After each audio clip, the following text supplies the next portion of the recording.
ডান পাশে দাফন করব। জিবরাইল খবর নিয়ে ডাকতেছেন, হুজুর আল্লাহ সালাম গ্রহণ করুন। আমি জিবরাইলের সালাম গ্রহণ করুন। আল্লাহর নবী গো, আপনার দেহ মুবারক আল্লাহর আরশের ডান পাশে দাফন হবে, আপনি খুশির সহিত কবুল করুন। আমার নবী কোনো কথা কয় না, দুইটা চোখের পানি ঝরঝর করে ছাড়তেছে। জিবরাইল বলেন, ইয়া রাসূলুল্লাহ, এত সুন্দর প্রস্তাব নিয়ে আসলাম, কোনো কথা কন না, খালি কাঁদেন কেন জানতে চাই। আমার নবী বলেন, জিবরাইল তোমার জন্য খুশির খবর হতে পারে, আমি খুশি হতে পারলাম না, কেন পারলেন না? রে জিবরাইল, আমার দাফন আল্লাহর আরশের ডান পাশে হবে, আমি জানতে চাই আমার গুনাহগার উম্মতের দাফন কই হবে? জিবরাইল বলেন, আপনার উম্মতের দাফন এই জমিনের মধ্যে হবে। আমার নবীর কান্না আরো বেড়ে গেছে। জিবরাইল, না না, সইতে পারি না, আমি আরশে থাকবো আর আমার উম্মতেরা এই জমিনে থাকবে। আমার মন মানে না, প্রস্তাব আমি রাখবো না। আমার পক্ষ থেকে একটা প্রস্তাব আমার প্রভুর দরবারে তুলে ধরো। জিবরাইল রে, আমার গুনাহগার এতিম উম্মতেরা যেই জমিনে থাকবে, আমি নবী আরশে যাব না রে, আমি আমার গুনাহগার উম্মতের পাশে সেই জমিনের মধ্যে শুয়ে থাকবো।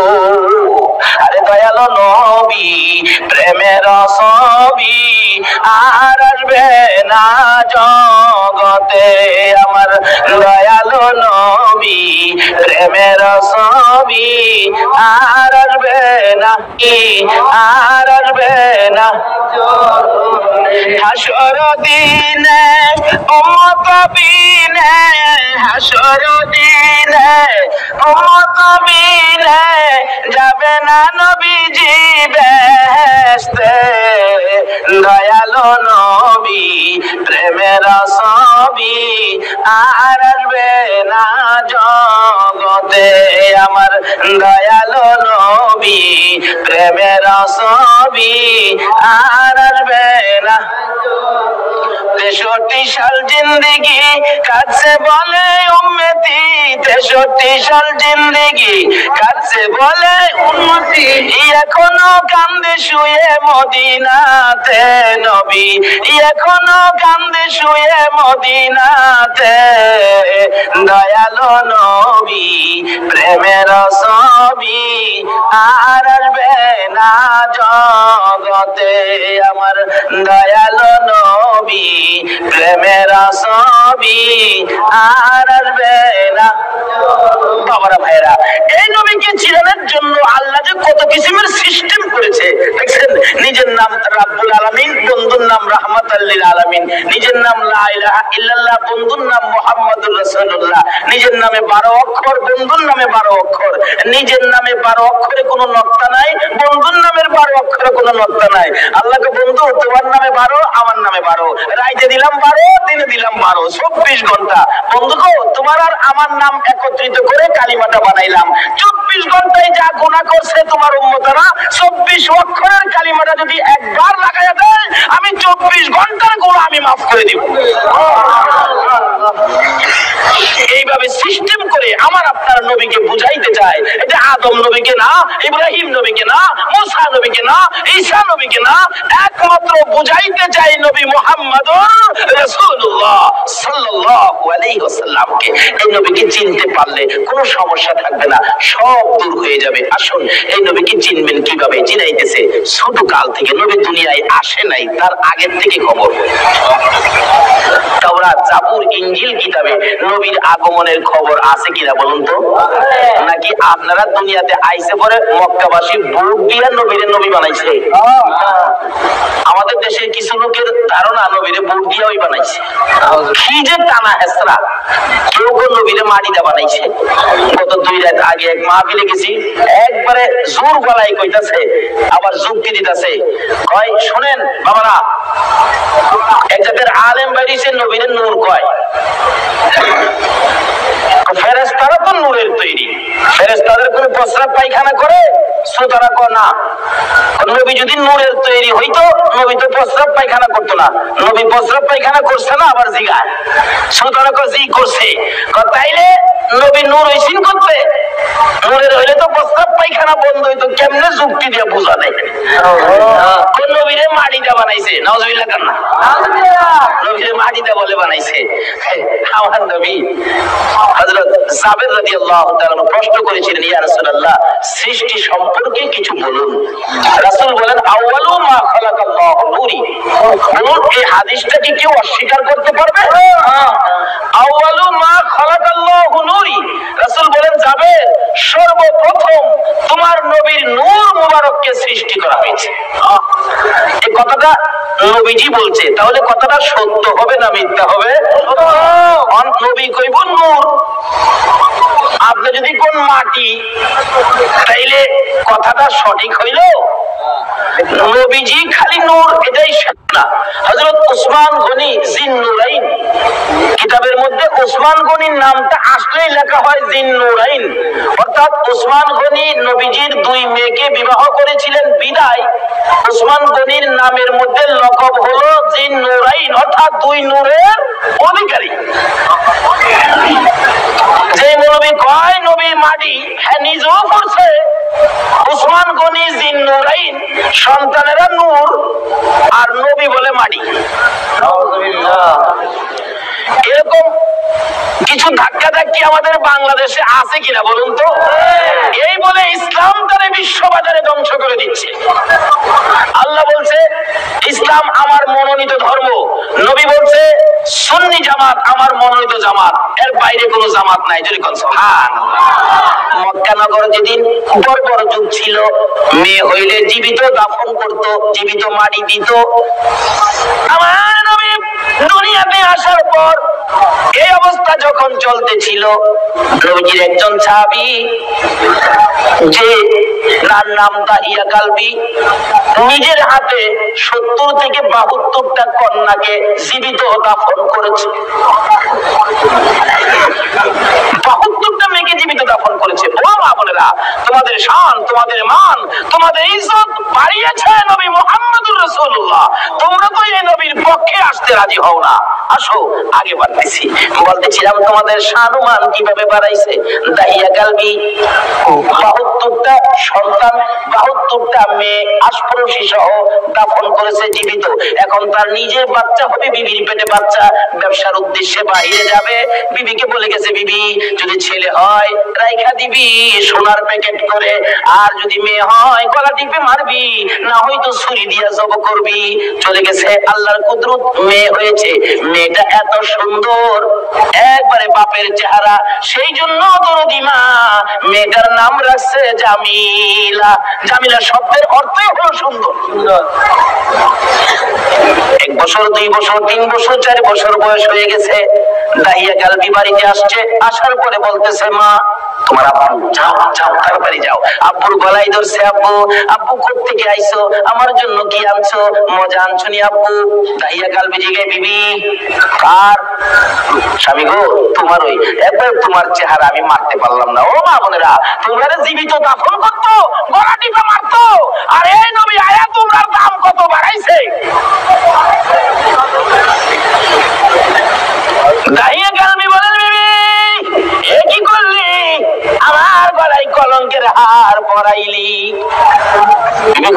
তোমার জামিলাকে গোসল করাইয়া দাও ভালো কাপড় পরাইয়া দাও তোমার জামিলাকে লইয়া আমি বেড়াইতে যাব মা ভাবছে আমার জামিলার প্রতি বুঝি স্বামীর মায়া হয়ে গেছে সন্তান হিসাবে বুঝি আর মারবে না মায়া বুঝি হয়েছে বাবা বাবা ডাক শুনে জামিলাকে গোসল করাইতে গেলে জামিলার মা বলেন কেন জানি গো আমি জামিলার মাথায় পানি দিতে পারি না আমার হাতে পানি উঠে না আমি জামিলাকে গোসল করাইতে পারি না আমার মন ভেঙে গেছে আমি জামিলাকে কাপড় পরাইতে পারি না আমার কলিজার মধ্যে দাও দাও করে আগুন জ্বলতেছে বলো সন্তানের উপর যদি কোনো বিপদ আসে আগে খবর জানে কে আর যদি কোন কে জানে আজকে এই মা কি জিনিস বাবা কি জিনিস আমরা চিনি না বলতেছিলাম জামিলার মা কাপড় পরাই চোখের পানি ছাড়ে জামিলা জিজ্ঞেস করে মা আমাকে কাপড় পরাও তুমি কাঁদো কেন জামিলার মা বলেন রে সন্তান আয় আমার আদরের মেয়ে, আমি যে তোমার কাপড় পরাই গোসল করাই কেন জানি আমার কলিজার মধ্যে আগুন জ্বলতেছে,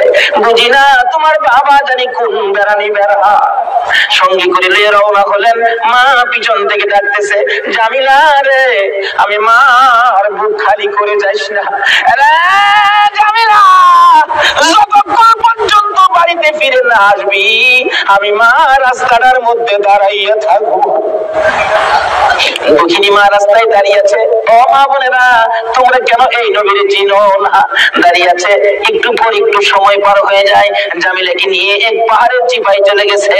দাহিয়া কালবি পাহাড়ের চিপায় যাইয়া জামিলাকে দাঁড় করাইয়া গর্ত করতেছে।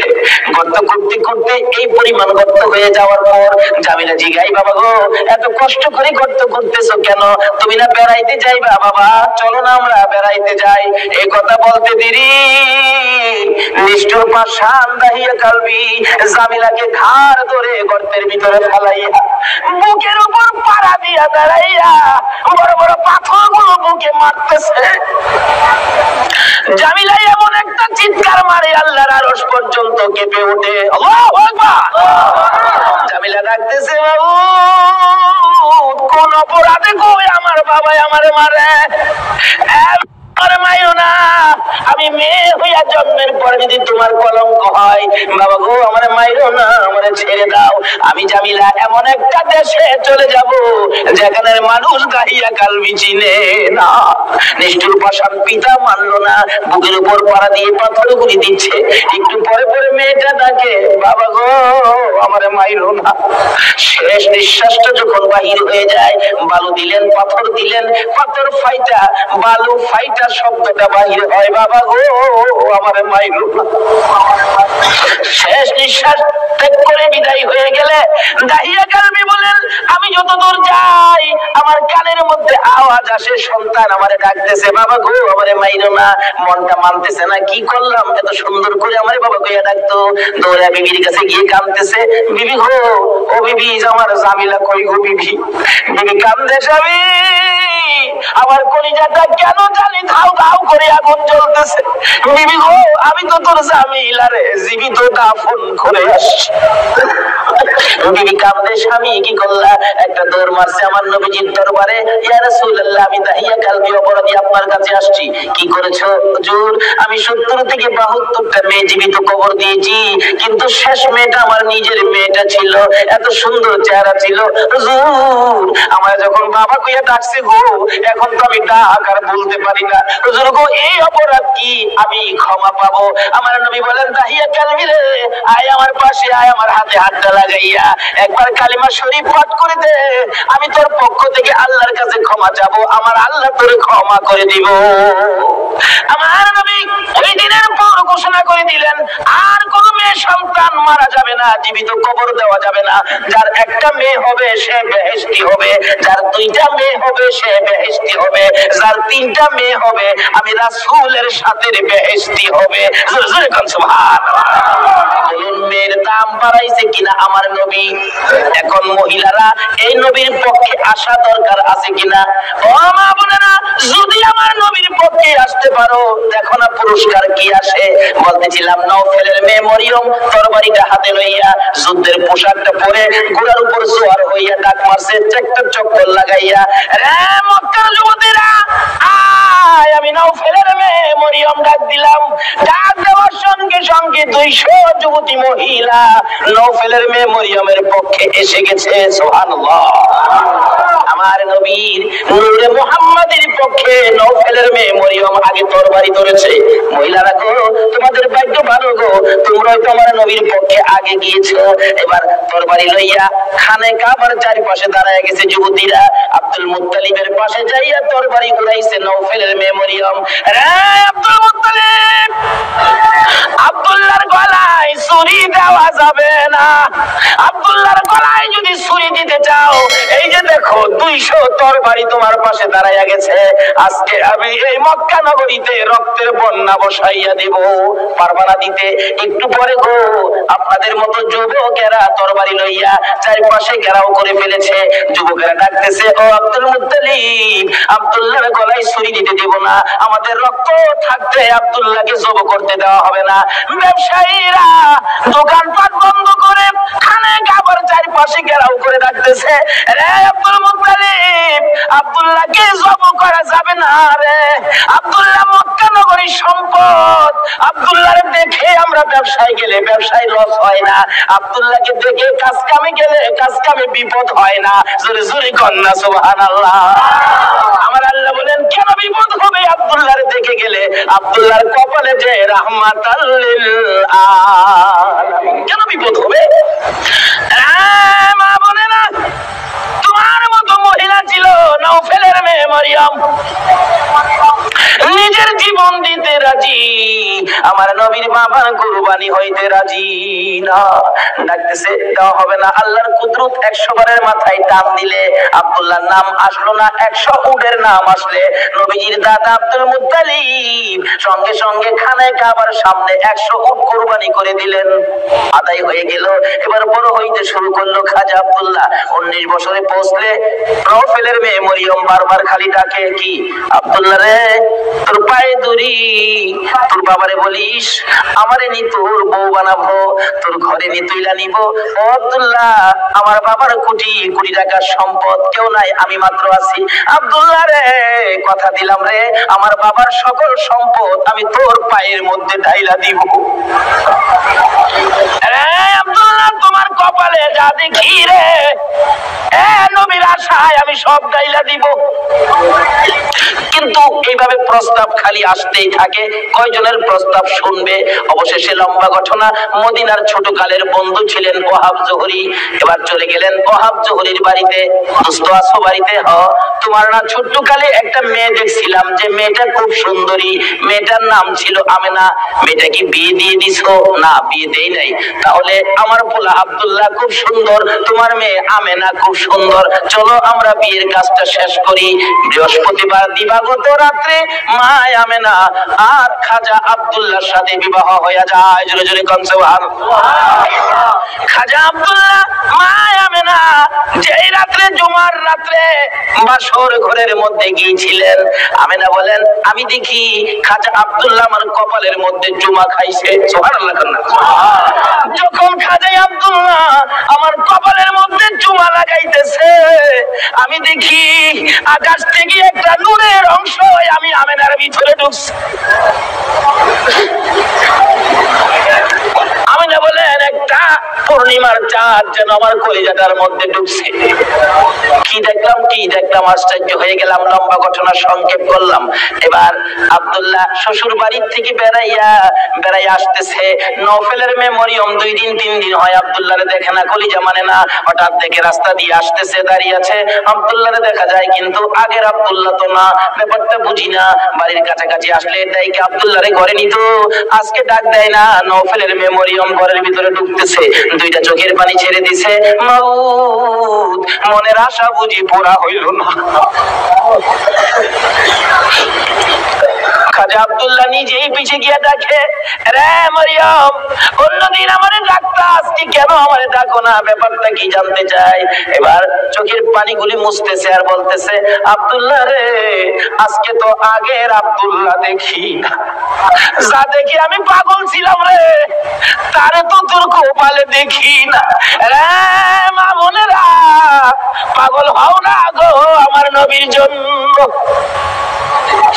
নওফেলের মেয়ে মরিয়ম ঘরের ভিতরে যাইয়া বিছানাটার উপর হইয়া পড়ে পড়ে কাঁদতেছে। আব্দুল্লাহ মাতার পাশে বসে বসে সান্ত্বনা দিচ্ছে। এবার উঠে বসে বললেন, আব্দুল্লাহ, সত্য করে কো, তুমি কি বিয়ে করেছো? হ্যাঁ, আমি বিয়ে করেছি। কোথায়? মদিনায়। তোমার স্ত্রীর নাম কি? স্ত্রীর নাম আমেনা। একটা চিৎকার মারছে মরিয়ম, আমেনা গো, তোমার জীবন ধন্য হইয়া গেছে। আব্দুল্লাহ, আমি যে তোমার প্রাণে মনে ভালোবাসতাম, দিতাম, সব তোমারে দিতাম বলেছিলাম কেন? আমি আমার বাবার কাছ থেকে তাওরাত জাবুর ইনজিল কিতাবের মধ্যে পেয়েছি আখেরি নবী আসবে। নবীর বাবার নাম মায়ের নাম ছিল, এমনকি তোর কপালের মধ্যে আখেরি নবীর নূরের নিশানা ছিল। আব্দুল্লাহ রে, আমি তো তোকে ভালোবাসি নাই রে আব্দুল্লাহ, আমি আখেরি নবীরে ভালোবাসা চাইছিলাম সব দিব রে। তোমার বিবি হব রে আব্দুল্লাহ, তোমার বিবি হইয়া আমি রাহমাতাল লিল আলামিনের মা হইব রে। এই আব্দুল্লাহ, কসম খাইলাম রে, রাহমাতাল লিল আলামিনের মা যখন হইতে পারলাম না, আর জীবনে কোনোদিন বিবাহ বসবো না। আমার আল্লাহ বলেন, ও মরিয়ম, আমার বন্ধুর ভালোবাসায় চাইছিলি আমার বন্ধুর মা হইতি, মনে বড় আশা ছিল, হইতে পারলি না। তোর ভালোবাসা টুকুন আমি আল্লাহ কবুল করেছি। জোরে জোরে কন্যা সুবহানাল্লাহ। আর নবীর প্রেমের পাগল যারা প্রেম খেলা খেলে, বলুন নবীর প্রেমের পাগল যারা, নবীর প্রেমে ওয়াস করনি দন্ত দেয় ফেলে, নবীর প্রেমে ওয়াস করনি দন্ত দেয় ফেলে, নবীর প্রেমের পাগল যারা প্রেম খেলা খেলে, হাইরে নবীর প্রেমের পাগল যারা।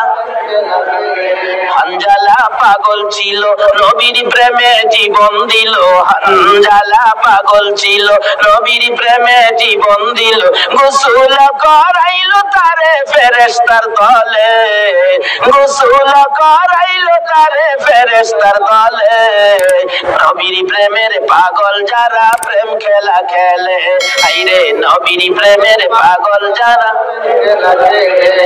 বলতেছিলাম দয়ার নবী মায়ার নবীর প্রেম আর ভালোবাসায় কসম খাইলেন জীবনে আর কোনোদিন বিবাহ বসবে না। আসরের জমিন যেদিন কায়েম হবে, ওই মরিয়মের আমার নবীর প্রতি ভালোবাসার পুরস্কার দিবেন আমার আল্লাহ। যদিও কালিমা পড়ে নাই, যদিও এই যুগে আসে নাই, যদিও মরিয়ম মুসলমান হইতে পারে নাই, শুধু ছিল তো আমার নবীর ভালোবাসা। আল্লাহু আকবার। কালিমাও পড়ে নাই, নামাজও পড়ে নাই, মুসলমানও হয় নাই, তারপরও আমার আল্লাহ সিস্টেম করেছে বন্ধুর ভালোবাসার পুরস্কার দেওয়ার জন্য। কিভাবে দিবে? হাসরের দিন বিচারের কূপ বসে আমার আল্লাহ ডাকবেন, ফেরেশতারা রে, আমার মরিয়ম কই, মরিয়মকে জান্নাতে নিয়ে যাও, মরিয়মকে জান্নাতে নিয়ে যাও। তখন ডাক দিবেন ফেরেশতারা, মরিয়মকে, মরিয়মকে জান্নাতি ঘোষণা দেওয়া হয়েছে। হাসরের ময়দানে কোটি কোটি মরিয়ম আয়েশা জড়ো হবে। ফেরেশতারা পড়বে বিপাকে, হারি কয় কি আল্লাহ, আপনি কোন মরিয়মের কথা কইছেন? এখানে তো কোটি কোটি মরিয়ম হাজির হয়ে গেছে।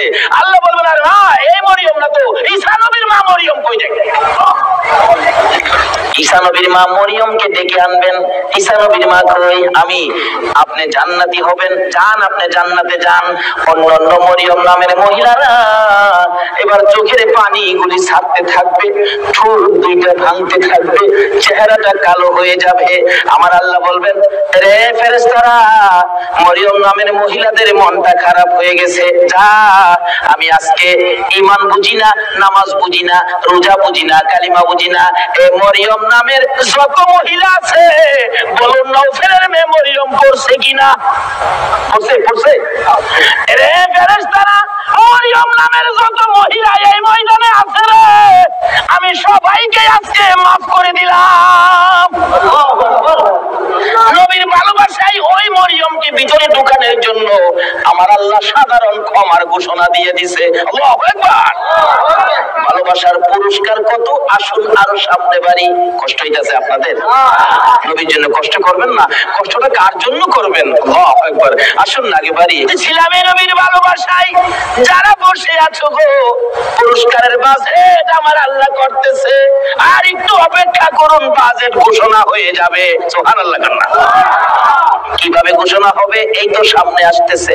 আল্লাহ সিস্টেম করেছেন, আমি রব্বুল আলামিন, আমার বন্ধু রাহমাতাল লিল আলামিন, আমি লা ইলাহা ইল্লাল্লাহ, আমার বন্ধু মুহাম্মাদুর রাসূলুল্লাহ, আমার নামে 12 অক্ষর, আমার বন্ধুর নামে 12 অক্ষর, আমার নামে নক্তা নাই, বন্ধুর নামে নক্তা নাই, আমার নামে 24 ঘন্টার মধ্যে 12 ঘন্টা, আমার বন্ধুর নামে 12 ঘন্টা। আমার আল্লাহ কিভাবে মিলাই, জোরে জোরে কোন সুবহানাল্লাহ। নিজের নামে শেষেও রব্বুল আলামিন, বন্ধুর নামে শেষেও রাহমাতাল লিল আলামিন। দেখেন না, দুনিয়াতে সিস্টেম করে নামে নামে মিল থাকলে কি কয় মিতা মিতা কয় না, মিতা কয় দোস্ত কয় বন্ধু কয়, নামের মিল থাকলে আল্লাহ তখন খুশি হয়। কি রে মিতা পাইলে কই? আরে আমি তো আমার বন্ধুর সাথে নামের মিল করে বন্ধুত্ব করেছি, তোরা কি এই বন্ধুত্ব করছস? চলে কোন না নামাজ পড়বেন, আসুন নামাজ কবুল হবে না নবী যদি না থাকে। রোজা রাখবেন, রোজা হবে না নবী যদি না থাকে। হজ করবেন, হজ হবে না নবী যদি না থাকে। আসুন আগে বাড়ি, আমার নবী আসতেছে। আল্লাহু আকবার। মা আমেনা বলেন, যেদিন রাহমাতাল লিল আলামিন আমার পেটে তাশরীফ নিয়েছে, ওই দিন থেকে রাতের বেলায় আমি আমেনা যখন ঘুমের ঘরে ঘুমাইতে যাই, আমারে কে যেন আয়েশা খবর দেয়, আমেনা গো সাবধানে থাইকো, তুমি সাধারণ কোন মহিলা নয়, তুমি রাহমাতাল লিল আলামিনের মা। লম্বা ঘটনা সংক্ষেপ করলাম। আমেনা বলেন, যেদিন রাহমাতাল লিল আলামিন দুনিয়ার জমিনে আগমন করবে, আমার আল্লাহ বলেন, দুনিয়ার মানুষ রে, আমার বন্ধু যদি না হইতো কিছুই হইতো না। লাউলা কালামা খালাকাল আফলাক, সব বানাইলাম বন্ধুর জন্য। কোন কার জন্য বানাইলো?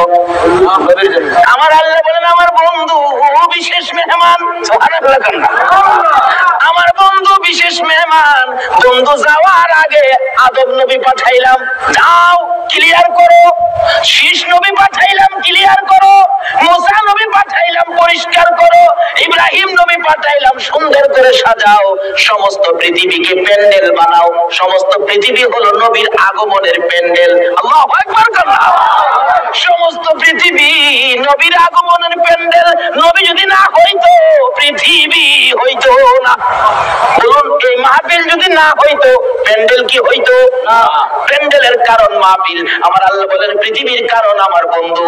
সমস্ত পৃথিবী প্যান্ডেল বানাইলাম, আমার নবী বিশেষ বন্ধু আসবে। এমনকি মক্কা নগর স্টেজ বানাইলাম। মক্কা নগর কি?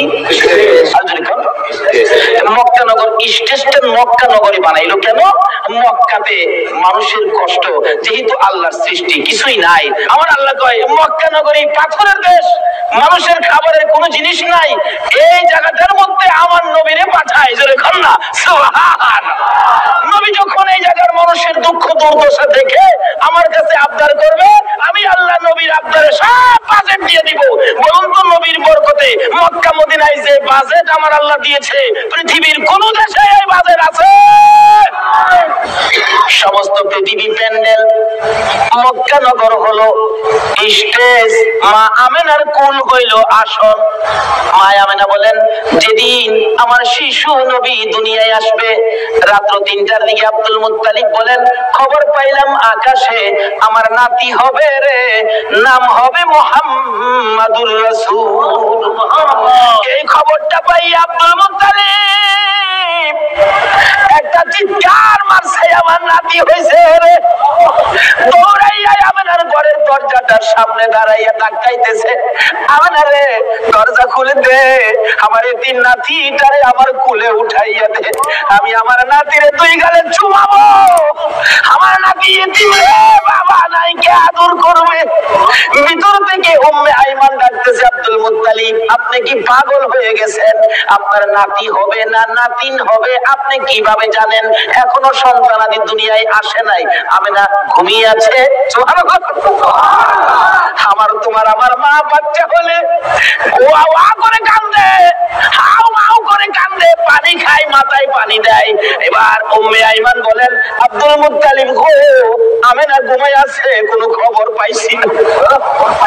আমার আল্লাহ বলেন, ফেরেশতারা রে, আমার বন্ধু মারে যেন কষ্ট না দেয় রে, আমার বন্ধুর মারে ঘুম পাড়াইয়া রাখ, আমি আল্লাহ কুদরতি ভাবে আমার বন্ধুকে প্রসব করাইবো। যদি কুদরতি ভাবে না হইতো নবীর গোসল লাগে না কেন? আল্লাহু আকবার। এই নবীকে চিনা দরকার আছে কিনা?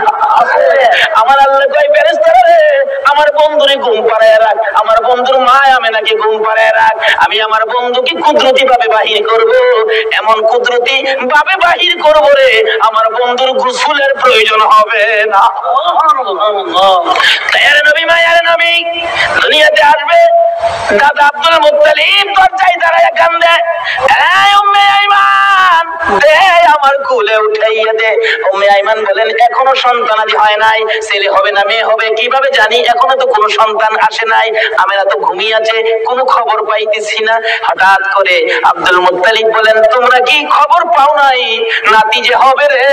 আমার নাতির খবর আমি আকাশে পেয়েছি। মুত্তালিব বলেন আমি শুনেছি আকাশে রহমতের ফেরেশতারা আমার নাতির প্রেমের গান গায়। ও আব্দুল মুত্তালিব তুমি কি পাগলামি করতেছো? কই তোমার নাতি? তোমরা খবর পাও না? আমি খবর পাইছি, আকাশে গান শুনেছি, আকাশেতে লক্ষ তারার জোনাকে জ্বলেছে। বলুন আল্লাহ তাআলা রহমতেরই দুয়ার খুলেছে, আরে আল্লাহ তাআলা রহমতেরই দুয়ার খুলেছে। উম্মে আইমান আমি আকাশের মধ্যে আমার নাতির আগমনের গান শুনেছি। দরজাটা খুলে দে, একটু সবুর করুন, ভাবে বোঝা যায় এখনই বুঝি এসে যাবে সন্তান। একটু পরে উম্মে আইমান বলেন আমি দেখি একটা পূর্ণিমার চাঁদ উদয় হয়ে গেছে। মায়া মানে বলেন আমি দুইটা হাত বাড়াইয়া আমার শিশু সন্তান শিশু নবীকে কোলে নেওয়ার পর আমি দেখি যে আসনের মধ্যে গো এই অতিথি ছাড়া আর কেউ বসতে পারে না। বলুন আমিনার কোলে আমার নবী ছাড়া আর কেউ বসতে পারছে কিনা? আমার আল্লাহ বলেন পৃথিবী প্যান্ডেল মক্কা নগর স্টেজ আমিনার কোল আসন বানাইলাম রে, এই আসনে কেউ বসতে পারবে না। আমার নবীকে কোলে নিয়ে যখন মা আমিনা বসে গেছে, মা আমিনা বলেন আমি দেখি দুইটা পাহাড়ের একত্রিত হয়ে গেলে খানে কাবা পাহাড়ের নিচ দিয়া আমার শিশু সন্তানের সেজদা জানাইতেছে। শুধু খানে কাবা নয়, আমি দেখি রে মক্কা নগরের পাহাড়গুলো আমার ঘরের চারিপাশে ঘুরতেছে, রহমতের ফেরেশতারা চারদিক ঘুরতেছে আর গুনগুন করে গান গাইতেছে। তোরা দেখি যা আমিনা মায়ের কোলে, তোরা দেখি যা আমিনা মায়ের কোলে, এলো আল্লাহর হাবিব 12 রবিউলে, এলো আল্লাহর হাবিব 12 রবিউলে, তোরা দেখি যা আমিনা মায়ের কোলে, তোরা দেখি যা আমিনা মায়ের কোলে। মায়া মানে বলেন আমার কোলে রাহমাতাল লিল আলামিন পূর্ণিমার চাঁদ, ফেরেশতাদের গুনগুনি। আমি আমার সন্তানের দিকে বারবার তাকাইয়া দেখি আমার সন্তান কেমন, তাকাইয়া দেখি গোসলের দরকার ছিল না। আমার নবী আমার শিশু সন্তানের পরনের মধ্যে জান্নাতি পোশাক ছিল, আমি মা হইয়া শরম জায়গা দেখি নাই।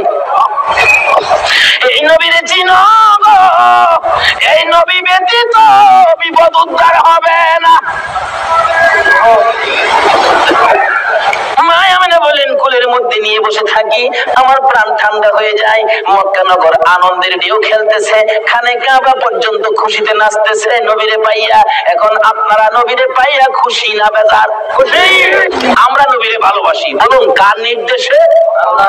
এই নবী যদি না হইতো আমরা জগতে আসতে পারতাম? কিছুই হতো না। আল্লাহ পাক আমাদেরকে বুঝাইতে চাই, আসুন নবীজি দুনিয়াতে আইসা গেছে রাহমাতাল লিল আলামিন নবী, একের পর এক বয়স হতে চলছে। বাবা দুনিয়া থেকে বিদায়, দেখেই নাই নবী, মা দুনিয়া থেকে বিদায়, এখন নবী অসহায়, দাদার কাছে দাদাও দুনিয়া থেকে বিদায়। কি যে অবস্থা হয়ে গেল, নবীজি রাস্তায় এতিম চুপ করে দাঁড়াইয়া দাঁড়াইয়া কান্দে। আল্লাহ কয় বন্ধু গো, আমি তোমাকে এতিম হতে দেই নাই, যদিও তুমি এতিম, কিন্তু এতিমের অবস্থাটা ভোগ করতে তোমাকে দেই নাই। ফাযালিকাল্লাযী ইয়াদুল ইয়াতীম, কারণ কি আদর করতো নবী, যার কাছে গেছে সেই নবীরে নিজের সন্তানের চাইতে কি করতো? বেশি আদর করতো। যেদিন আব্দুল মুত্তালিব দুনিয়া থেকে বিদায় হবে, সকল ছেলেদেরকে ডাকতেছে, তোরা আমার নাতিরে কে নিবি? আইছে আবুল আহাব, আব্বা আপনার নাতি, মা নাই বাবা নাই, কি করবেন? আমারে দেন। নবীজির দাদা কয় আবুল আহাব রে, তোরে দিতাম না, আমার এই নাতির কদর তুই বুঝতে না। তাহলে বোঝা গেল আগেও একটা ভাগ আছিল, নবীরে চিনেন না মানুষ, কেন আগের থেকেই ভাগ হইছে। আবুল আহাব তুই আমার নাতির ইজ্জত বুঝতে না। আইছে আমি হামজা, ও না তুমিও না, এভাবে সবাই আইছে, কেউ দিল না, সবাই শেষে আইছে নবীজির আপন চাচা আবু তালিব পাশে দাঁড়ায়, বাবা সবারই তো ফেরত দিলেন, আপনার নাতি দিলেন না, অনকে আপনার নাতি কি আপনি কবর লয়ে নেবেন? নাইলে আমারে দেন, আমি লালন পালন করব। একটা চিৎকার মারছে আব্দুল মুত্তালিব, চোখের পানিগুলি জর্জর করে ছেড়ে দিছে। অপেক্ষায় ছিলাম রে, কোন সময় তুই হাত বাড়াবি। আমি জানি আমার এতিম নাতির কদর তুই ছাড়া কেউ বুঝবে না। চট্টগ্রামের ভাইয়েরা, আমার আল্লাহ জানে গো, তোমরাই আমার নবীর কদর জানো। যারা আজকে নবীর মহব্বতে এই মাহফিলে বসে আছো, আমার নবী তোমাদের জন্য ফুলসিরাতের ঘাটে বসে থাকবে। আসলে জমিন যেদিন কায়েম হবে, আমার আল্লাহ বিচারের কোট নিয়ে বসবেন, ডাকবেন ফেরেশতারা রে, আমার বন্ধু কই রে, বন্ধু সারা বিচার হবে না, দেখ আমার বন্ধু কই। ফেরেশতারা করতে থাকবে, কোথাও নবীজিকে পাওয়া যাবে না। হযরত জিবরাইল যাইয়া দেখবে ফুলসিরাতের কিনারে আমার নবী কাঁদে রে। বারবার পিছন দিক থেকে ডাকতে থাকবেন, ইয়া রাসূলুল্লাহ চলুন, বিচারের কোট বসে গেছে, বিচার শুরু হবে, চলুন চলুন। আমার নবী জবাব দিবেন না, দুইবার ডাক দিবেন, জবাব দিবেন না, তিনবারের মাথায় নবীজি মুখটা ফিরাইলে জিবরাইল দেখবে নবীর চোখের পানিতে দুইটা চোখের সাইড কালো হইয়া গেছে। হুজুর এইভাবে কেন কাঁদতেছেন? চলুন না, বিচার কাজ শুরু হবে। আমার নবী বলবেন, জিবরাইল রে, না জানি আমার গুনাহগার উম্মতেরা রে ফুলসিরাতের ফুলের নিচে বইরা যায়, এই ব্যথায় আমি কাঁদি, এই দুঃখে আমি কাঁদি। চলুন বিচারের কাজ শুরু হবে। আমার নবী আল্লাহর আরশের সিজদায় নিচে যায়, সিজদায় পড়ে যাবে। আমার আল্লাহ ডাকবে, বন্ধু আর এইভাবে কাঁদো না, কথা দিলাম তোমার একটা উম্মত আমি আল্লাহ জাহান্নামে দিব না। আরে তাকবীর, আল্লাহ, আরে রিসালাত, আরে গাউসিয়া, জশ্নে ঈদ মিলাদুন নবী জিন্দাবাদ, হায়াতুন নবী জিন্দাবাদ, জিন্দা নবী জিন্দাবাদ। মাশাআল্লাহ বলতেছিলাম, আমার নবী আরশের নিচে সিজদায় পড়ে গেলে আমার আল্লাহ কথা দিবেন, বন্ধু গো তোমার কান্না আর সহ্য হয় না, কথা দিলাম তোমার উম্মত আমি জাহান্নামে দেব না। আমার নবী মাথা উঠাইয়া চোখের পানি এগুলো ঝরতে থাকবে, দুইটা হাত এইভাবে বাড়াবে, মাবুদ গো আমার উম্মত যদি জাহান্নামে না দাও, আমার উম্মতের গুনার খাতাগুলো আমি নবীর হাতে দিয়া দাও। আমার আল্লাহ বলবেন, বন্ধু গুনার খাতা তোমার কাছে দিব কেন? এই কোটি কোটি মানুষের সামনে আমার উম্মতের গুনার খবর যেন অন্য নবীরা জানতে না পারে, সেই জন্য আমার হাতে দিয়ে দাও। আমার আল্লাহ বলবেন, বন্ধু তোমার হাতে দিব না, অন্য নবী রাসূল জানবে না, অন্য নবী রাসূলের উম্মতেরা অন্য নবী রাসূল জানবে দূরের কথা, তোমার উম্মতের গুনার খবর তোমারেও জানাবো না, আমি আল্লাহই সব মাফ করে দিব। এখন নবীর উম্মত হইলে মাফ করবে নাকি না হইলে? নবীর উম্মত কিভাবে হওয়া যায় এটা বোঝা দরকার আছে কিনা? আসুন আগে বাড়ি। আমার নবী খালি চুপচাপ বসে থাকে, দাদা ডাকতেছে, আব্দুল মুত্তালিব কেনিবি, নবীর আপন চাচা আবু তালিব হাত বাড়াইছে, দেন আবু তালিব রে, আমি অপেক্ষায় আসলাম, তুই কোন সময় হাত বাড়াবি, না না আমার নাতিরে দিয়ে গেলাম। আবু তালিব নিজে কষ্ট করে গো আমার নবীরে কষ্ট দেয় না,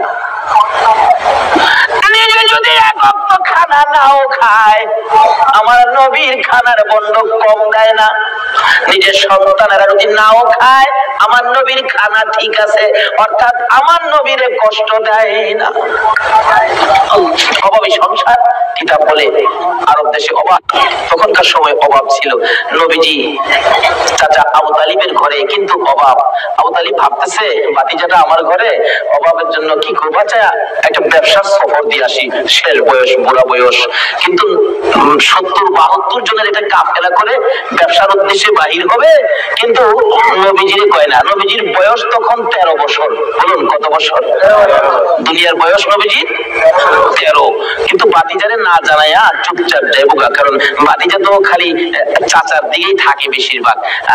চুপচাপ রওনা হবে এমন মুহূর্তে নবীজি যে পাশে দাঁড়াইছে। চাচা কই যাইবেন?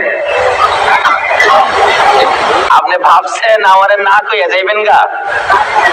আপনি বুড়া বয়সে এই বোঝা বইবেন আমি ভাতিজার কোন দিনের জন্য আছি? দেখছেন নি নবী কি শিক্ষা দিছে? চাচার কষ্টে ভাতিজা যাইতেছে, আর ওরে বাবার কষ্টেও পড়ায় যায় না। নবীর উম্মত হইবেন কেমনে? নামাজ পড়াও তো কোনো লাভ হবে না। চাচা কি আমারে না লইয়া যাইতে পারবেন না? আরে বাবা, চাইছিলাম যে তোমার কষ্ট হবে হাঁটার রাস্তা। চাচা যত কষ্টই হোক আমার নেওয়া লাগবো। আমি থাকতে আপনি চাচা কষ্ট করবেন? দেখছেন চাচারে দেয় না কষ্ট করতে। নবী কি শিক্ষা দিলেন, কি আদর্শ! আর অনেক বাপের মাথায় পূজা দেয়।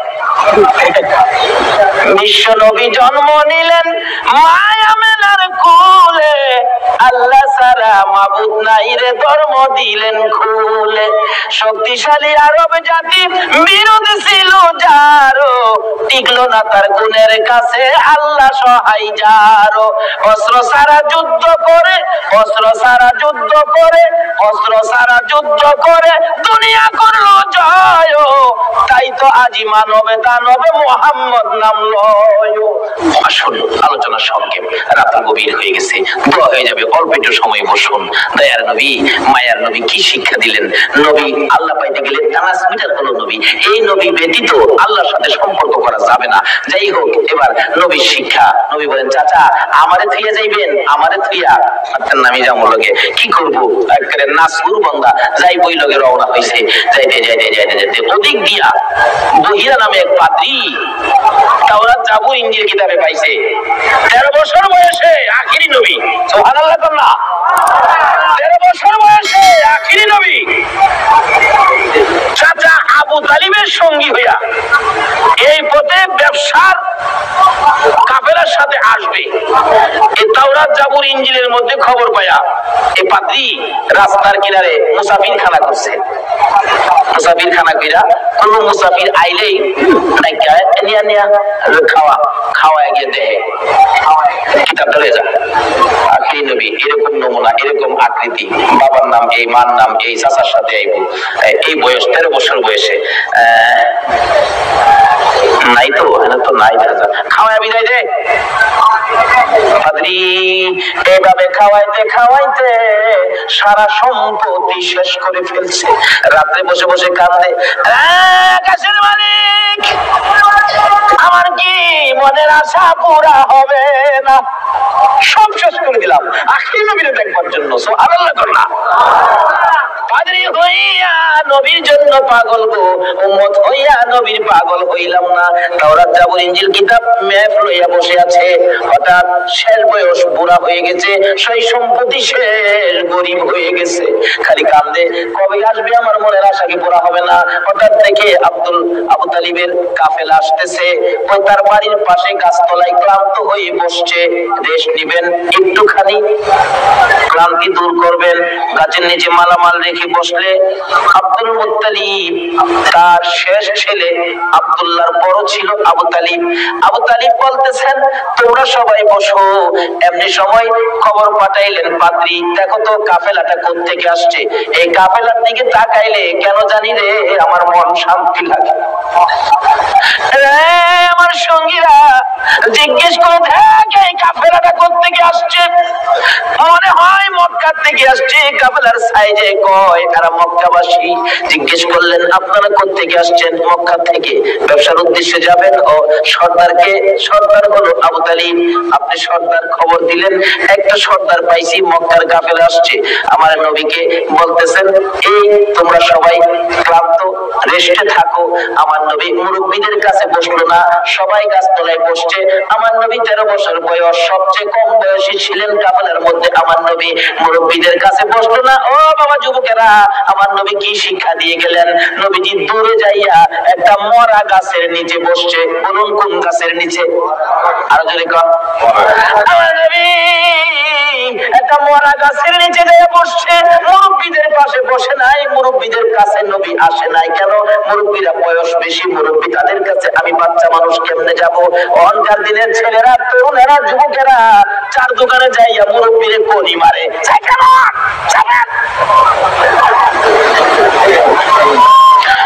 নবীর উম্মত কিভাবে হইবা গো? আমার নবী কি শিক্ষা দেয় 13 বছর বয়সে? মুরব্বীদের সাথে বসে নাই, মরা গাছের নিচে বসছে। বলুন কোন গাছের নিচে বসছে? মরা গাছের নিচে আমার নবী বসে আছে। একটু পরে মরা গাছ কান্দে, মাবুদ রে তোমার বন্ধু দি আমার বাড়িতে আসছে। যেই নবী পাইয়া মরা গাছ কান্দে, আল্লাহু আকবার কান্দা। আমরা জীবিত হইয়া কি করলাম? মৃত ঘাস কাটতেছে। প্রভু গো, ও আমার আল্লাহ, তোমার বন্ধু দি আমার বাড়িতে, আমি যে মৃত, আমার প্রাণ নাই। বিশ্বাস হয়নি মরা গাছে কান্দে? বিশ্বাস হয়নি? তাহলে মদিনায় যান, হজ করতে যারা গিয়েছেন, একটা জায়গার নাম লেখা আছে উস্তুনে হান্নানা। আমার নবী যেদিন মসজিদে নববী পাকা ছিল না, একটা খেজুর গাছের মধ্যে হেলান দিয়ে খুতবা দিতেন। যেদিন মিম্বর পাকা হয়েছে গো, ওই শুকনা খেজুরের গাছ উঠায়া ফেলাইয়া দিলে আমার নবী খুতবা দিবে। আমার নবী শুনে কে যেন এতিমের মতো কান্দে। রাসূল বলেন, সাহাবীরা রে দেখ কে কান্দে, আমার বড় মায়া লাগে রে। সাহাবীরা খুঁজে দেখে কেউ কান্দে না, না আমার কানে আওয়াজ আসতেছে। একজন সাহাবী বলেন, হুজুর শুকনা মরা খেজুরের গাছ কান্দে। খেজুরের গাছটুকু আমার নবীর সামনে হাজির করে দিলে আমার নবী ডাকতেছে, এরে উস্তুনে হান্নানা, তুমি তো মৃত, শুকনা, তুমি কাঁদতেছো, কি দুঃখ, কি ব্যাপার? উস্তুনে হান্নানা খেজুরের গাছ জবাব দেন, ইয়া রাসূলুল্লাহ আমি বড় ব্যথা লইয়া কান্দি। শুকনা মরা খেজুরের গাছ নবী চিনে গো, উম্মত হইয়া নবী চিনলাম না। সাহাবীরা আশ্চর্য হয়ে যায়, ইয়া রাসূলুল্লাহ শুকনা মরা খেজুরের গাছ কিভাবে কান্দে? দেখো তোমরা শুনো, এই শুকনা মরা মৃত খেজুরের গাছ আমি নবীর প্রেম আর ভালোবাসায় কান্দে। কেন কান্দো? হুজুর কান্দি মনে বড় দুঃখ। কি দুঃখ? আজকে মিম্বর পাকা হওয়াতে আমি খেজুরের গাছ আপনি নবীর কাছ থেকে দূরে সরে গেলাম। হুজুর আপনার বিরহর আগুন সইতে পারি না, হুজুর গো আর সইতে পারি না। আমার নবী দুইটা হাত বাড়াইলেন, ও খেজুরের গাছ শোন, আমি তোমার জন্য দোয়া করে দেই, তুমি আর কাঁদো না। আমি নবী যদি দোয়া করে দেই, তুমি একটা জীবিত খেজুরের গাছ হইয়া যাইবা। সুবহানাল্লাহ। বলুন আমার নবীর দোয়ায় মৃত গাছ জীবিত হইবে কিনা? আমার নবী ডাকতেছে, রে উস্তুনে হান্নানা, আমি নবী দোয়া করে দিলে তুই মৃত একটা জীবিত খেজুরের গাছ হয়ে যাবি। উস্তুনে হান্নানা কয়, না এই দোয়া চাই না। তাহলে শুন, দোয়া চাই না এই কথা কইস না, আমি দোয়া করে দিলে কিয়ামত পর্যন্ত হায়াত পাইবি।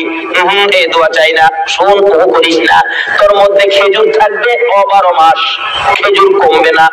এই দোয়া চাই না। রে উস্তুনে হান্নানা, আমি নবী বরকতের দোয়া করে দিব, তোর খেজুরের গাছ থেকে কিয়ামত পর্যন্ত সমস্ত পৃথিবীর উম্মতেরা খেজুর খাইবে রে। আমি নবীর দোয়ার বরকতের খেজুর কমবে না। উস্তাদে হান্নানা বলে, হুজুর না না আমি এই দোয়া চাই না। তাহলে তুমি কি দোয়া চাও তোমার মুখ থেকে শুনি। উস্তাদে হান্নানা কান্দে, হুজুর আপনার নবী যেই জান্নাতে থাকবেন, আপনার নবী যেই বিছানাতেই শুইবেন, ওই জান্নাতের পাশে আমি একটা খেজুর গাছ হইয়া আমি সব সময় আপনার নবীরে দেখতে চাই। খেজুর গাছ হইয়া নবী দেখতে চাই, নবীর পাগল হয়। উম্মত হইয়া নবীর পাগল হইতে পারলাম না। দয়ার নবী, মায়ের নবীর প্রেমের ভালোবাসায় নবীজি মৃত গাছের নিচে বসলে মৃত গাছ কাঁদতেছে, প্রভু গো আমার প্রাণ দাও না, তোমার বন্ধুরে খেদমত করব। সঙ্গে সঙ্গে মৃত গাছ জীবিত হইয়া যায়। গাছে ডাকতেছে, প্রভু গো আমার মধ্যে ফুল দাও, পাতালতা দাও। পাতালতা বেরিয়ে গেছে, হুজুর আমার মধ্যে ফল দাও। আমার আল্লাহ ফল দিয়ে দিলেন। ডাকতেছে গাছ, হুজুর মৃত ছিলাম, আপনার প্রেমে জীবিত হলাম। যে নবীর প্রেমে মৃত গাছ জীবিত হয়, এ নবীর ভালোবাসায় কি পুরস্কার পাওয়া যাবে কিনা? ডাকতেছে, হুজুর আপনার প্রেম ভালোবাসায় জীবিত হলাম, ফলের ব্যবস্থা করলাম, হুজুর ফল খান, হুজুর আমি আপনার খেদমতে হাজির হলাম, ফল খান, খাইয়ে হুজুর আমার জন্য আরো বরকতের দোয়া করুন। এদিক দিয়ে ঘটনা চলছে, ওদিক দিয়ে পাদ্রী ডাকতেছে, নিয়ে আসো মক্কার কাফেলা নিয়ে আসো। এখন মালামাল পাহারা দেওয়ার জন্য দিয়ে গেলেন নবী রাহমাতাল লিল আলামিন। বাবা মুহাম্মদ তুমি মালের পাহারায় থাকো, কারণ তুমি আলামিন, তুমি সত্যবাদী, তোমাকে সবাই বিশ্বাস করে, তুমি থাকো, আমরা যাই। পাদ্রী ডাক দিছে, ঘরের ভিতরে বসাইছে, সবাই বসেন, খানার ব্যবস্থা করেন। পাদ্রী কিতাবটা নিয়ে আইছে, তোমরা কি মক্কার কাফেলা? মক্কার কাফেলা? হ্যাঁ। কতজন তোমরা? 72 জন। এখানে কতজন? 71 জন। আরেকজন কই? আরেকজন মাল পাহারা দেয়। আচ্ছা তোমরা দাঁড়াও, খানা দিও না, খানা দিও না, রাখো। এই কাফেলার প্রধান কে? দাঁড়াইছে আবু তালিব, আমি প্রধান। তোমাদের সাথে আরো কেউ বাকি আছে? হ্যাঁ, আমার একটা ছেলে আছে, আমার ছেলেটা মাল পাহারা দেয়। তোমার ছেলের নাম কি? আমার ছেলের নাম মুহাম্মদ। পাদ্রী দুইটা চোখের পানি ঝরঝর করে ছেড়ে দিছে।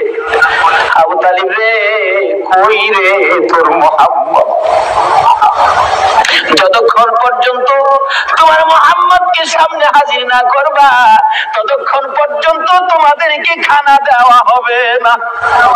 এমনি করে একজনকে পাঠাইলে আমার নবীকে যখন নিয়ে আসলেন, ঘরের দরজার কাছাকাছি আসতেছে, এবার পাদ্রী দেখতেছে আমার নবীর মাথার উপর আকাশের মেঘের টুকরা ছায়া দিতেছে। একটা চিৎকার মারছে, পাইছি গো, আখিরি নবী পাইছি, আয় বাবা ঘরের ভিতরে আয়। ডাকতেছে, ও আবু তালিব সত্য করে কও ছেলেটা তোমার কি হয়? আমার ছেলে হয়। রে আবু তালিব মিথ্যা কথা কইস না রে, তাওরাত জাবুর ইনজিল কিতাবে পাইছি তোমার ছেলে না, তোমার ভাতিজা। আল্লাহু আকবার। রে আবু তালিব তাওরাত জাবুর ইনজিল কিতাবে পাইছি আখিরি নবী 13 বছর বয়সে চাচার সঙ্গী হইয়া এই পথে আসবে। রে আবু তালিব তোমার ছেলে না, ইনি তোমার ভাতিজা রে, কিতাবে পাইছি তার বাবার নাম হবে আব্দুল্লাহ, মায়ের নাম হবে আমেনা। মিথ্যা কথা কইস না। ও আবু তালিব এটা আখিরি নবী হবে রে, তোর ভাতিজা আখিরি নবী হবে, সামনে বাড়িস না। আখিরি নবীর দুশমন এই দেশের মধ্যে বহু আছে। পাদ্রী বলতেছেন এই দেশে বহু আখিরি নবীর দুশমন আছে, যদি খবর পায় টের পায় তোর ভাতিজাকে মেরে ফেলবে। রে আবু তালিব দেরি করিস না, তোদের মালামাল আমার এই বাজারে বিক্রি করে তাড়াতাড়ি মক্কা ফিরা যা। এবার বিক্রি করব, এত মাল কোথায় বিক্রি করব? মাল আছে 1000 মণ, কাস্টমার তো নাই 10 জন, এই মাল আমি কার কাছে বিক্রি করব? পাদ্রী বলেন আবু তালিব রে কাস্টমার খুঁজিস না, বিক্রি শুরু করে দে। আবু তালিব বলেন ওই পাদ্রীর কথাই ভাতিজার জন্য মাল বিক্রি শুরু করে দিলাম। বিক্রির সাথে সাথে এমন কাস্টমার নামলো গো, কিছুক্ষণের মধ্যে সারা মাল বিক্রি হয়ে গেছে। অবশেষে যখন নবীর লইয়া আবার মক্কার দিকে রওনা করেছে, পাদ্রী পিছে পিছে কান্দে আর ডাকে, বাবা মুহাম্মদ আমি যদি সময় পাইতাম, সুযোগ পাইতাম, সর্বপ্রথম আমি কালিমাটা পড়ে মুসলমান হইয়া যাইতাম। যতদূর পর্যন্ত আমার নবীরে দেখা যায়, পাদ্রী রাস্তার মধ্যে এতিমের মতো তাকাইয়া কান্দে। আজকে পাদ্রী হইয়া খ্রিস্টান হইয়া আমার নবীর চিনল, আমরা নবীর উম্মত হইয়া নবী চিনলাম না। বলতেছিলাম আবু তালিব বাড়িতে যাইয়া ভাতিজাকে ঘরের মধ্যে নিয়ে বসাইয়া হিসাব করতেছেন ব্যবসা কেমন হলো। আবু তালিব বলেন আজকের এই সফরের মধ্যে এই নবীর বরকতে এত ব্যবসা হয়েছে, জীবনে আর কোনদিন এত ব্যবসা হয় নাই। বলতেছিলাম এই নবীকে চিনতে পারলে শান্তি হবে, এই নবীকে চিনে নামাজে গেলে নামাজ কবুল হবে, এই নবীর পক্ষে যায় আল্লাহর কাছে হাত বাড়াইলে আমার আল্লাহ ডাক কবুল করবে, কোনো বিপদ থাকবে না, কোনো যাই ঝামেলা থাকবে না, অশান্তি থাকবে না, দলাদলি করবেন না, নবীর পক্ষে আসুন, নবীর পক্ষ ছাড়া আর কোনো পক্ষ যাইবে